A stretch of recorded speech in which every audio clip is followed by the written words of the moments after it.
Hello everyone, welcome to the Manula classes in the session of daily news analysis. Today is 14th of November, that is celebrated as Children's Day in India. I am Naresh Sharma going to discuss with you the current affairs of the day. First of all, we will have some questions based on the previous day session. So, to revise the previous day session with the help of MCQs. Question number 1 is as what is the main focus of FAO's The State of Food and Agriculture 2024 report? क्या इसका main focus है? इसका main focus है कि true cost of food including economic, social and environmental impact means food और agriculture की जो hidden cost होती है ये इसका मेन फोकस है. इट मींस कि फूड या एग्रीकल्चर की जो एक्टिविटीज होती है, एग्रीकल्चर से जो हम फूड प्रोड्यूस करते हैं उसकी सारी की सारी कॉस्ट ऐसा नहीं कि हमें दिखाई देती है, but there are certain hidden cost like environmental impact. Next question is what was the total estimated hidden cost of agro food systems globally as highlighted in SOFA 2024. So globally इसकी जो हमें हिडन कॉस्ट मिली है इस report के according वो है 12 trillion dollars. सो एक बहुत बड़ी कॉस्ट है जिसको कि ग्लोबल लेवल पर ये जो ह्यूमैनिटी है वो इसको पे कर रही है. Which country has the largest hidden cost किस कंट्री की है associated with its agro food system according to SOFA report 2024, और ये है आपकी चाइना की फर्स्ट रैंक पर है. सेकंड पर आपका आता है यूएसए और थर्ड पर आता है आपका इंडिया. तो ये तीन कंट्रीज हैं जिनकी हिडन कॉस्ट सबसे ज्यादा है एग्रीकल्चर और फूड के प्रोडक्शन में. Which of the following is a major contributor to the hidden cost in agro-food systems as per this report. So सबसे बड़ा हमारे लिए है unhealthy dietary patterns leading to diseases. It means जो हमारा डाइटिंग पैटर्न चेंज हुआ है globally वो इतनी बड़ी हिडन कॉस्ट है पूरे वर्ल्ड के लिए कि वो लीड कर रहा है हमको डिजीजेस की तरफ, और फिर पूरा वर्ल्ड इन डिजीजेस के डायग्नोस्टिक्स में और इनके ट्रीटमेंट में बहुत सारा पेमेंट उनको करना पड़ता है. तो इट मींस जहां एक तरफ अगर हमारे एग्रीकल्चर में ग्लोबल लेवल पर रिफॉर्म्स होंगे उसके इनपुट में, उसके मेथड्स में और उनके प्रोडक्शन में, उसके डिस्ट्रीब्यूशन में, तो वर्ल्ड ऐसे बहुत सारे डिजीजेस से बच सकता है जिससे कि वर्ल्ड को अराउंड 12 ट्रिलियन डॉलर्स का पेमेंट करना होता है एवरी ईयर. सो ये कॉस्ट हमको देखने को मिल रही है. आज के न्यूज पर हम चलते हैं, क्या इंपॉर्टेंट हमारे सामने है. तो वो है ब्रिटिश की एक राइटर है जिनका नाम है हार्वी, और इनको मिला है 2024 का बुकर प्राइज, है ना. सो ये है वो लेडी, और देखो बहुत सारे लोगों ने कोविड के टाइम पर रील, मूवीज, वीडियोस देख करके अपना सारा का सारा टाइम वेस्ट किया था. वहीं इन्होंने जब कोविड के टाइम पे लॉकडाउन हुआ था तो इन्होंने एक बुक लिखी और एक नोवेल लिखा. बुक मीन्स वो एक नोवेल लिखा था और आज उस नोवेल को मिल गया है बुकर प्राइज 2024. सो टाइम को कैसे यूटिलाइज किया जाता है. टाइम को मीन्स अगर जो लॉकडाउन था हम बाहर नहीं जा सकते थे तो बहुत सारे लोग परेशान थे, है ना. लेकिन उन्होंने इसी को क्या बना दिया, एक अपॉर्चुनिटी बना लिया और एक नोवेल लिख डाला. आज उनको क्या मिला है, बुकर प्राइज मिला है. नाम है इनका सामंथा हैरवी और 2024 का इनको बुकर प्राइज मिला है. उस नोवेल का नाम था ऑर्बिटल. ठीक है. A story set on the international space station. ये जो उन्होंने ऑर्बिटल नाम का बुक जो नोवेल लिखा है इसमें जो स्टोरी है वो इंटरनेशनल स्पेस स्टेशन जो है उसके एंगल से जो दुनिया दिखाई देती है उस पर इन्होंने नोवेल लिखा है. ठीक है. नोवेल वाज रिटन ड्यूरिंग कोविड-19 lockdowns inspired by watching footage of earth from space. Means अपने घर में बैठ करके ये अपनी टीवी देखती थी और टेलीविजन पर ये वीडियोस देखती थी. कौन से, जो इंटरनेशनल स्पेस स्टेशन वहां से रिकॉर्ड करता है, कैप्चर करता है और नीचे वो नासा को सेंड करता है। वो फुटेज ये देखती थी और उन फुटेज के ऊपर ही इन्होंने अपना नोबल लिख डाला कि बाहर की दुनिया से, मीन्स अर्थ के बाहर जब हम जाते हैं तो वहां से हमारी अर्थ, हमारी पृथ्वी ये कैसी दिखाई देती है, क्या उसमें इमेजिन हो सकता है। सो ऑर्बिटल, ये जो नोबल है, depicts the beauty of earth, earth की ब्यूटी बताता है, as seen from space and reflects isolation felt during lockdown. तो वहां से कैसी दुनिया दिखाई देती है और आइसोलेशन का क्या, कैसा आइसोलेशन होता है। भाई हम अगर एक तरह से देखें तो जो ISS स्टेशन पर, इंटरनेशनल स्पेस स्टेशन पर जो लोग रहते हैं, साइंटिस्ट रहते हैं, वो भी तो कुछ कुछ वैसा ही फील करते होंगे जैसा लॉकडाउन में हम लोगों ने फील किया था, है ना। उनका तो परमानेंट लॉकडाउन रहता है, सोसाइटी से बिल्कुल आइसोलेटेड रहते हैं। तो उसी एंगल को इन्होंने अपने नोवेल में लिखा, है ना। तो देखो इन्होंने कैसे यूज कर लिया उस टाइम को, और आज इनको बुकर प्राइज जो मिला तो वर्ल्ड में इनका नाम हो गया। ये टॉप सेलिंग वर्क बन गया इनका बुकर प्राइज में। और देखो यूं ही छोटा मोटा टॉप सेलर नहीं बना ये, इससे पहले के जो 3 बुकर प्राइज जीतने वाले, विन करने वाले जो लोग थे, उनके जो बुक, जो नोवेल बिके थे, अगर उन तीनों का, इससे पहले के जो 3 थे, उन तीनों की जितनी बुक्स बिकी थी, सेल हुई थी, उन तीनों का अगर टोटल करें तो उससे भी ज्यादा बुक्स इनकी सेल हुई है। तो देखो कितना सारा इन्होंने किया। इन यहाँ के जो जज थे इस पैनल के, उन्होंने कहा कि इंटेंसिटी ऑफ अटेंशन जो आपने शो किया है अपने नोवेल में, वो वाकई में अप्रिशिएबल है। कि जब आप उस नोवेल को पढ़ोगे तो इतना आपका कंसंट्रेशन उसमें हो जाएगा, अटेंशन आपका इतना हो जाएगा कि आपका कहीं पे ध्यान ही नहीं जाएगा। इतने अच्छे से इन्होंने अपने नोवेल को लिखा है। Novel is set to over 24 hours. इन्होंने जो स्टोरी लिखी है उसमें क्या एंगल देखो इन्होंने दिखाया है कि जब जो साइंटिस्ट स्पेस स्टेशन में होते हैं, नॉर्मली हम देखते हैं कि 24 आवर्स में हमको एक सनसेट और एक सनराइज देखने को मिलता है। लेकिन क्योंकि अर्थ रिवॉल्व कर रही है, रोटेट कर रही है ना, तो जो स्पेस स्टेशन में रहने वाले लोग हैं उनको 24 आवर्स के अंदर अंदर 16 टाइम्स सनराइज और सनसेट दिखाई देता है वहां पर उनको। तो इस एंगल को भी इन्होंने बहुत अच्छे से इसमें शो किया है। ठीक है, तो ये रहा इनका बुकर प्राइज। बाकी हम और भी चीजों को यहाँ पे डिस्कस करेंगे जो हमारे एग्जाम के पॉइंट ऑफ व्यू से इंपॉर्टेंट होते हैं। कि इनको मिला है 50,000 यूरो का प्राइज, और ये बहुत बड़ा प्राइज होता है। आप इसको कन्वर्ट करो 50,000 इसको यूरो को किसमें, रुपीज में, तो आप देखिएगा आपकी आंखें खुली की खुली रह जाएंगी कि लॉकडाउन के टाइम पे उन्होंने बुक लिख दी और आज उसका कितना बड़ा पेमेंट इनके हाथ में आया है। तो इसको रुपए में आप कन्वर्ट करके देखिएगा। अब आते हैं हम इस बुकर प्राइज के रिगार्डिंग में कुछ ऐसे पॉइंट्स जो बार बार एग्जाम्स में आते हैं। तो ये तो हो गई न्यूज, और इस बार का किसको मिला है ये हो गया। अब इसको थोड़ा सा बैकग्राउंड भी समझ लेते हैं। तो बुकर प्राइज एक प्रेस्टिजियस लिटरेरी अवार्ड है। इट मींस लिटरेचर से रिलेटेड दिया जाता है और ये एनुअल अवार्ड है। ऐसा नहीं कि कोई 10-5 साल में एक बार मिलता हो। किसको मिलता है?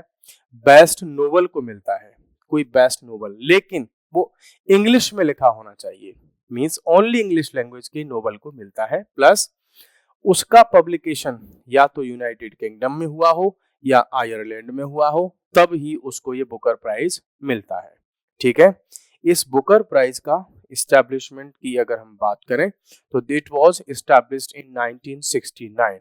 ठीक है, और स्टार्टिंग में जब ये मिलता था तो केवल जो कॉमनवेल्थ के कंट्रीज थे उन्हीं को मिलता था। अब ये कॉमनवेल्थ के कंट्रीज कौन से होते हैं?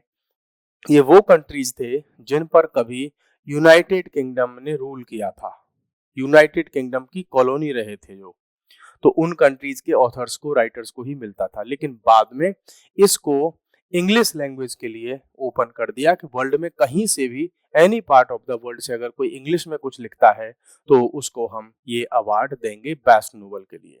ठीक है, तो ये रहा इसका एक मेन पॉइंट। तो 1969 में स्टैब्लिश हो रहा है और इंग्लिश लैंग्वेज का इसका मेन फोकस है। फिर बात होती है बुकर प्राइज का एम क्या है। ये रिकॉग्नाइज करता एक्सेप्शनल लिटरेरी टैलेंट को। लिटरेचर में जो एक्सेप्शनल टैलेंट है उसको, और ये प्रमोट करता है outstanding works of fiction. It means ये फिक्शन वालों को मिलता है, नॉन फिक्शन वालों को नहीं मिलता।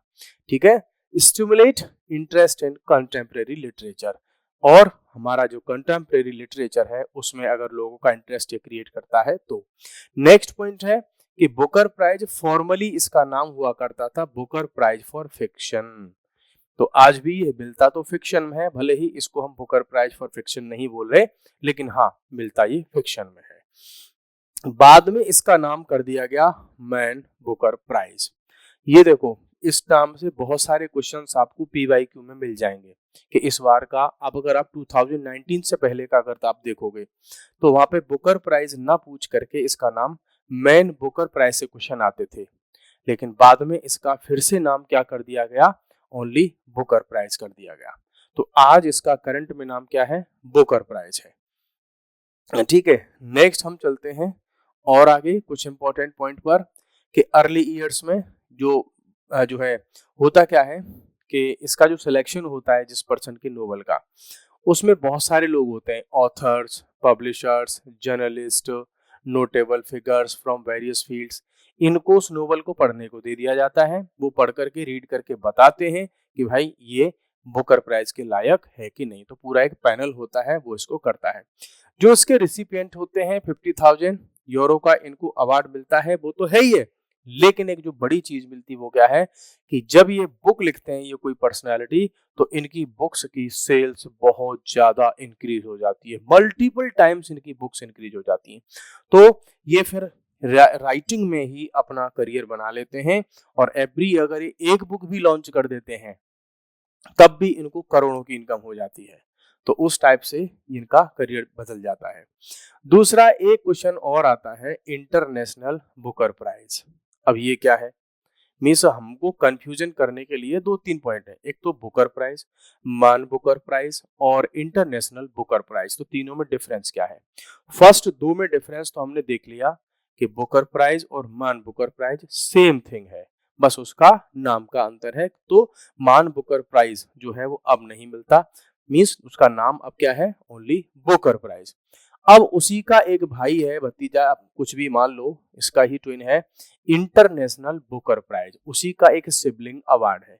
लेकिन ये किस पर फोकस करता है, ये करता है ट्रांसलेटेड फिक्शन।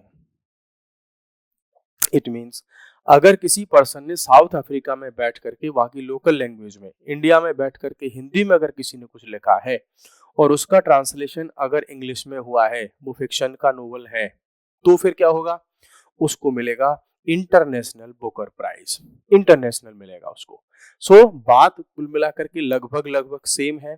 अब इस केस में क्या होगा, जो 50,000 यूरो का जो प्राइज है वो डिवाइड हो जाता है, evenly split between the author and the translator. दोनों में उस प्राइज को डिवाइड कर देते भैया, जिसने ओरिजिनल वर्क लिखा था उसको आधा, और जिसने ट्रांसलेट करके उसको इंग्लिश में जो है अवेलेबल करवाया उसको उसका हाफ प्राइस मिल जाता है। तो ये होता है हमारा इंटरनेशनल बुकर प्राइज। तो ये हो गया आज के लिए इंपॉर्टेंट पॉइंट्स, जो है न्यूज हो गई। नेक्स्ट अब हम आ जाते हैं world intellectual property report 2024 and India. अभी रिसेंटली वर्ल्ड जो वाइपो है, वर्ल्ड इंटेलेक्चुअल प्रॉपर्टी, इसका क्या आया है ऑर्गेनाइजेशन का, एक रिपोर्ट आई है 2024 की। इसमें क्या हुआ है, इंडिया के लिए बहुत बड़ा अचीवमेंट है, और वो अचीवमेंट क्या है कि इंडिया वर्ल्ड के टॉप 10 कंट्रीज में अब इंक्लूड हो गया, जो वर्ल्ड में सबसे ज्यादा पेटेंट्स, ट्रेडमार्क्स, इंडस्ट्रियल डिजाइन्स और आपके जीआई टैग वगैरह, ये सब जो है सबसे ज्यादा जो अचीव करते हैं। तो ये इंडिया के लिए बहुत बड़ा अचीवमेंट है कि हम वर्ल्ड के टॉप 10 कंट्रीज में आ गए, जो इंटेलेक्चुअल पेटेंट्स और आपका इंडस्ट्रियल डिजाइन्स, ट्रेडमार्क्स और इंटेलेक्चुअल प्रॉपर्टी राइट्स, उसमें इतने सारे रजिस्ट्रेशन इनके हो रहे हैं। इन सबको वर्ल्ड लेवल पर कौन प्रोवाइड कराता है, वर्ल्ड इंटेलेक्चुअल प्रॉपर्टी ऑर्गेनाइजेशन वाइपो, ये प्रोवाइड कराता है, और इसी की क्या है, ये रिपोर्ट है। अब देख लेते हैं कि इस रिपोर्ट में क्या क्या हमारे पास में की पॉइंट्स हैं जो हमें जानने चाहिए, और those can be important for your examination, patent application. India की रिपोर्ट की अगर हम बात करें तो इंडिया के रिसेंट 2020 में अगर हम देखें तो तब से हमारा क्या हुआ है, 15.7% की ग्रोथ हुई है। मींस हमारी फास्टेस्ट ग्रोथ रही है among top 20 global IP economies में। इतने सारे एप्लीकेशंस में हमारे यहाँ क्या हुई है, ग्रोथ हुई है। इट मींस जब इतने एप्लीकेशंस में ग्रोथ हुई है तो हमने बहुत तेजी से क्या किया है, इंटेलेक्चुअल प्रॉपर्टी में रजिस्ट्रेशन कराने के नंबर्स हमारे बहुत तेजी से इंक्रीज हुए। और इंडस्ट्रियल डिजाइन्स की अगर हम बात करें तो applications in industrial designs search by 36.4%, उसमें इतनी ग्रोथ हो गई। तो इसका मतलब इंडस्ट्रियल डिजाइन में भी इंडिया में बहुत सारे इन्वेंशंस हो रहे हैं और लोग उनको रजिस्टर भी करा रहे हैं। अब आ जाते हैं ट्रेडमार्क फाइलिंग में। तो ट्रेड मार्क्स अगर फाइलिंग की अगर हम बात की है तो India 4th globally for trademark filings with a 6.1% increase in 2023। तो हम वर्ल्ड में 4th रैंक पर आ चुके हैं ट्रेड मार्क्स की फाइलिंग में। तो इतना सारा हमारे यहाँ ग्रोथ हुआ है ना। ग्लोबल का अगर हम ट्रेंड देखें, आईपी ट्रेंड अगर हम देखें इंटेलेक्चुअल प्रॉपर्टी का, तो रेजिलियंस इन आईपी फाइलिंग का देखें तो टोटल 3.55 मिलियन एप्लीकेशंस फाइल हुए हैं पेटेंट के लिए पूरे वर्ल्ड में। ठीक है, फाइल्ड वर्ल्ड वाइड 2023 में, मार्किंग है 2.7% ग्रोथ। हम देखें कि वर्ल्ड में जो ग्रोथ हुई है वो 2.7% की ग्रोथ हुई है, लेकिन इंडिया में अगर हम देखें तो कहीं पे 34% ग्रोथ हो रही है, कहीं पे 15% ग्रोथ हो रही है, तो कहीं पर 6% ग्रोथ हो रही है। इट मींस हम वर्ल्ड के एवरेज से बहुत आगे हैं इंटेलेक्चुअल प्रॉपर्टी में। ठीक है, नेक्स्ट अब हम आ जाते हैं और एक इंपॉर्टेंट पॉइंट पर। The growth was primarily driven by Asian countries। तो वर्ल्ड की टोटल इस इंटेलेक्चुअल प्रॉपर्टी राइट से रिलेटेड ग्रोथ को अगर हम देखें तो सबसे ज्यादा ग्रोथ एशिया के कंट्रीज को देखने को मिली है। हाँ, अगर हम स्पेसिफिक कंट्रीज की बात करें तो भैया इनको हमारे पास में है, इंडिया है अपना, चाइना है, यूएसए, जापान और साउथ कोरिया, ये लीडिंग कंट्रीज हैं। सबसे ज्यादा इन्हीं कंट्रीज में इंटेलेक्चुअल प्रॉपर्टी से रिलेटेड रजिस्ट्रेशंस हो रहे हैं। और हम रीजन वाइज देखें, कॉन्टिनेंट वाइज देखें तो एशिया की सबसे ज्यादा ग्रोथ हमें देखने को यहाँ पर मिलती है। कंट्रीज में ये कंट्रीज हैं। ठीक है, अब थोड़ा सा आपके मन में बार बार क्वेश्चन आ रहे होंगे कि बार बार multiple times we are talking about intellectual property, so now we have to understand what is the exactly intellectual property। देखो, intellectual property refers to creations of mind, ऐसी चीजें जिसको माइंड से क्रिएट किया गया हो, अपनी बुद्धि से, अपने विवेक से, अपनी रैशनैलिटी से आपने कोई इन्वेंशन किया हो, कोई लिटरेचर लिखा हो, कोई बुक लिखी हो, कोई आर्टिस्टिक वर्क किया हो, कोई नई डिजाइन बनाई हो, कोई आपने नया सिंबल बनाया हो, है ना, कोई नेम आपने रखा हो, कुछ इमेजेस आपने बनाई हो, कोई मूवी बनाई हो, आपने कोई वीडियो क्रिएट किया हो, कुछ भी ऐसा किया हो जिसमें आपकी क्रिएटिविटी का मेन रोल रहा था, उसको हम कहते हैं इंटेलेक्चुअल प्रॉपर्टी। मींस आपके इंटेलेक्ट की वजह से वो प्रॉपर्टी है। आपने कोई सॉन्ग लिखा तो आपको दिखेगा नहीं कि वो सॉन्ग एग्जिस्ट कहाँ करता है, लेकिन आपका क्रिएशन था वो। आपने कोई इमेज बनाई, पिक्चर बनाई, कोई वीडियो क्रिएट किया, आपने कोई सिंबल बनाया, वो आपका क्या है, intellectual property. IP is protected in law by patents, copyright, trademarks.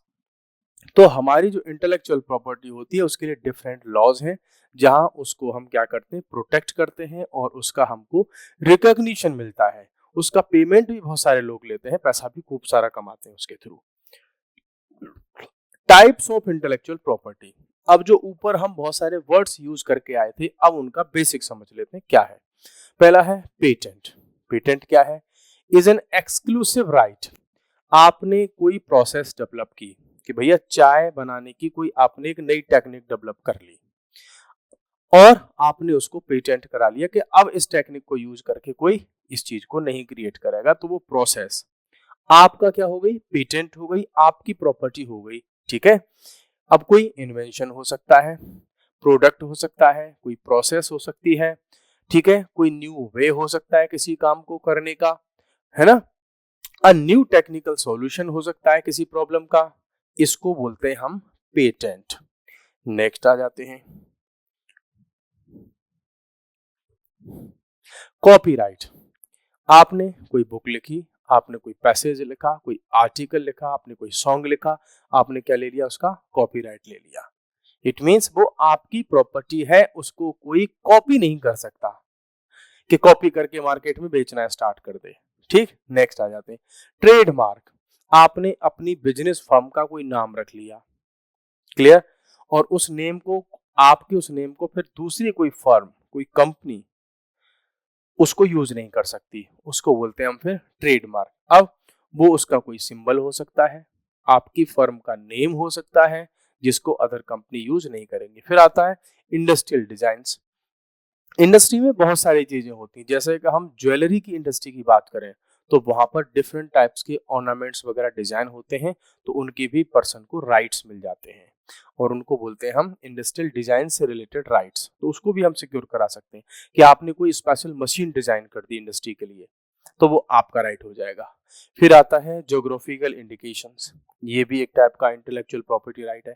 ये किसकी वजह से होता है, ये सब आप जानते हैं, that it is due to its association with a particular geographical location, तो उस वजह से ये हो जाता है। फिर है आपके पास में ट्रेड सीक्रेट्स, ये भी इंटेलेक्चुअल प्रॉपर्टी राइट ही होता है एक तरह से। मींस अगर कंपनी किसी सीक्रेट की वजह से काम करे, जैसे आप सोचें कि मैगी नूडल्स, उसका जो मसाला आता है अभी तक किसी को नहीं पता है कि उसमें क्या क्या इंग्रेडिएंट्स वो मिलाते हैं और किस रेशियो में मिलाते हैं। ठीक है, ये तो पता हो भी सकता है क्या मसाला मिला रहे हैं, लेकिन किस रेशियो में मिला रहे हैं वो उनका ट्रेड सीक्रेट है, कैसे उसको वो सेल करेंगे मार्केट में।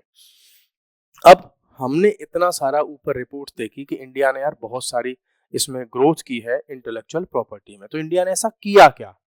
अब हम जानते हैं कि इंडिया के कुछ इनिशिएटिव्स थे जिनकी वजह से इंडिया ने इतनी बड़ी ग्रोथ को अचीव किया है इस सेक्टर में। क्या क्या हमारे कदम थे, क्या हमने एफर्ट्स उठाए थे। तो नेशनल आईपीआर पॉलिसी 2016, ये हम, जो हमारी गवर्नमेंट ऑफ इंडिया है, अलग से लॉ लेकर के आई थी, पॉलिसी लेकर के आई थी कि जिसके थ्रू हम अपने यहाँ इन चीजों को प्रमोट करेंगे।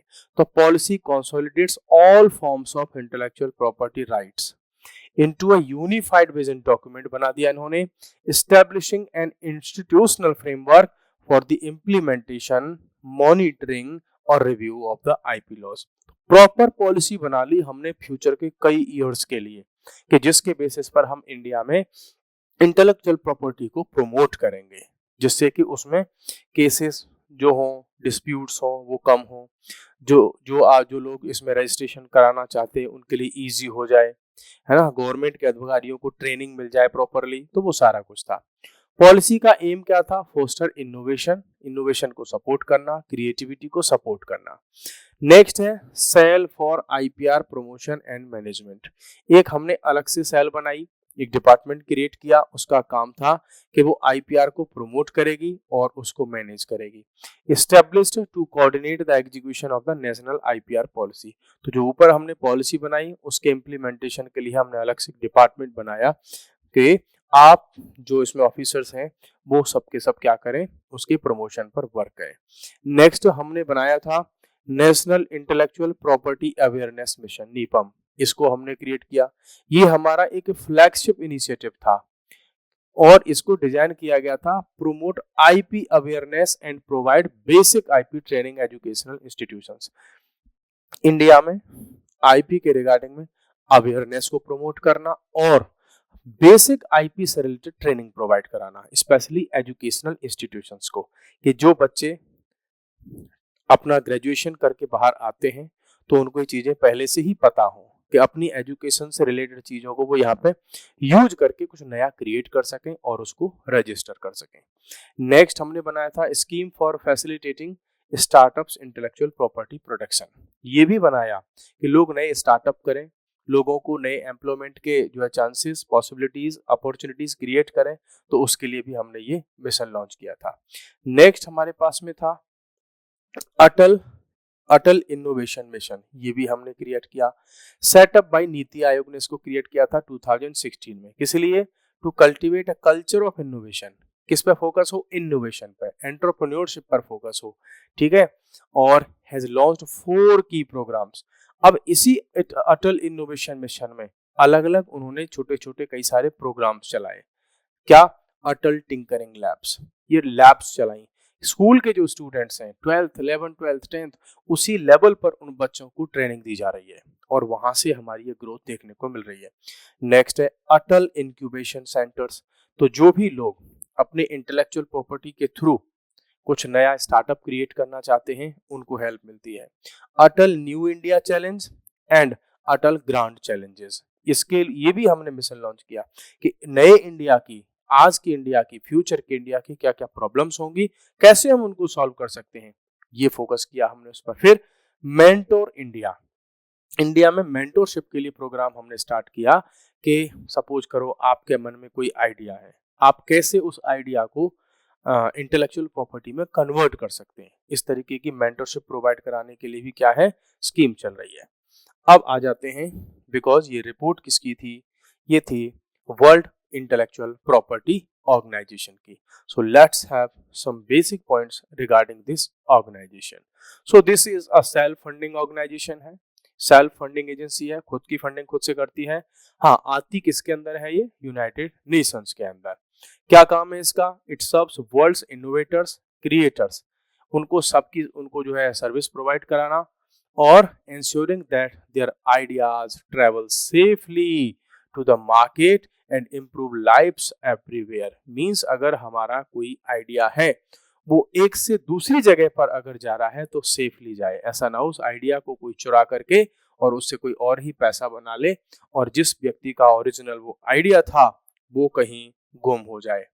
हिस्ट्री और ऑफ आईपीओ की अगर हम बात करें, इसकी वाइपो की अगर बात करें तो ये 1967 में वाइपो कन्वेंशन के थ्रू इसको क्रिएट किया गया था 1967 में। इस मेंबर के ऑर्गेनाइजेशन 193 मेंबर स्टेट्स हैं इंक्लूडिंग बोथ डेवलपिंग और डेवलप्ड नेशंस।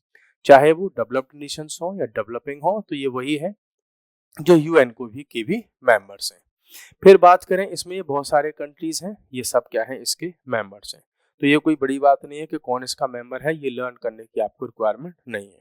हाँ, इंडिया हमारे लिए इंपॉर्टेंट है भाई, हम इंडिया में एग्जाम देंगे। तो इंडिया वाइपो कन्वेंशन को कब ज्वाइन किया इसने, 1975 में हमने इसको ज्वाइन कर लिया था।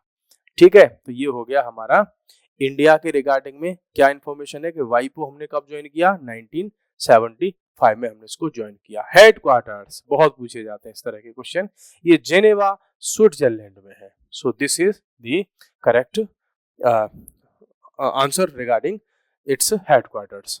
सो आज के लिए गाइज इतना ही, कल फिर मिलते हैं नए टॉपिक्स के साथ में और एमसीक्यूज के साथ में इन्हीं टॉपिक्स पर। सो तब तक के लिए बाय बाय, टेक केयर।